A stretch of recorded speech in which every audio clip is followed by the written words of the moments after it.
Okay, this next question comes from Lindsey. And Lindsey says, what are some ways to showcase authority expert when selling a product or service? I have gone through the authority expert training and portal resources and realized that creating a blog or vlog is a great way to showcase that I'm an authority expert. However, I feel a bit lost on what to focus my articles, blog, vlog on. My instinct is telling me that anything cannabis related works to start with, and then narrow down my focus by what my audience is reacting to and engaging with. Another idea I have is to create and publish a cannabis journal with different strains I decide to try. I would include the strain, name, brand, CBD, TH levels, what mood I was in prior to smoking, when I was expecting from the strain, what I experienced, how long it lasted, etc.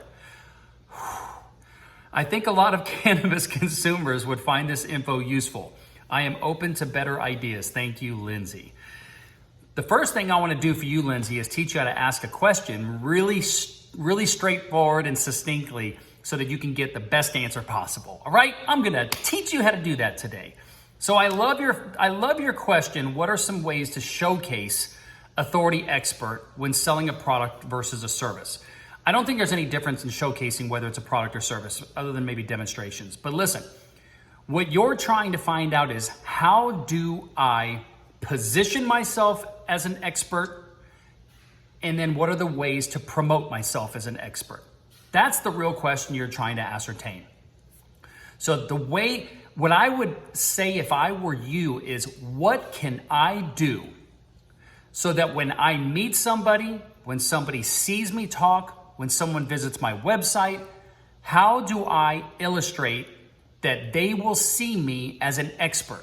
Like, what are you going to be an expert in? Are you an expert in cannabis? Are you an expert in containers? What are you expert in? Once you can streamline and get ultra focused on what you are expert in, and I don't mean an opinion of expert, I mean the community, when they see and hear you and about you, they will say, wow, if you need help with this, you need to reach out to Lindsey because she is the expert. What would your community say that you would need to possess as far as knowledge and experience in order to be considered an expert? That's the first step. The second step is once you are an expert, you're going to have the answers of exactly what to talk about, because all you're going to do is talk about your expertise. And yes, I would be showcasing and promoting my expertise wherever my audience is. Is it on a podcast? Are they listening to podcasts? Are they on Instagram? Are they on Facebook? Are they going to come to my website? Are they going to conferences? Where is my audience? And that is where I'm going to be. Wherever my audience is, I'm going to be there. Okay, I think ultimately, and you're going to see me personally doing this very soon. I'm gearing up everything in the background right now, but I am going to be utilizing all the different areas, podcasts, Instagram, Facebook. I am going to be pushing everybody to my email.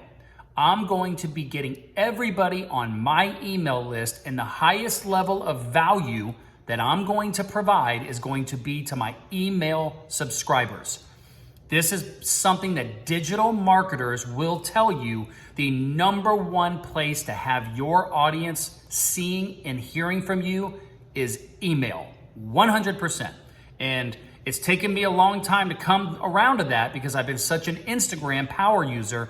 But I have experienced now the shift as Instagram has reached a saturation point. I wish I would have had 20 or 30,000 people on my email list engaging, because then it's easier to run promotions and things like that, okay? Now, I hope that answers your question. I agree that I think you should just start somewhere and then let your audience tell you what they want from you.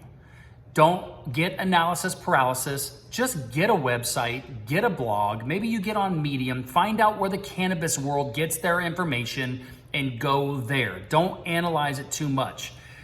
Whatever you start with, I can promise you it's not going to be that great anyways because you're just starting out, but that's okay. We all need improvement and improve the longer we do things. Some of our mentors, their first mentor session is horrible because they've never done it before. But after 5, 10, 15 times of doing it, now it's like clockwork and they're amazing on camera. They're looking right at the camera. They're not getting distracted. They've got good lighting. They've got good background. So it just takes time to get comfortable within what you're doing. Just get started as soon as possible. Don't worry too much about production value. Don't wait any longer than you have to get out there and start engaging. Okay? Hope that helps, Lindsay. I'll talk to you soon, girl.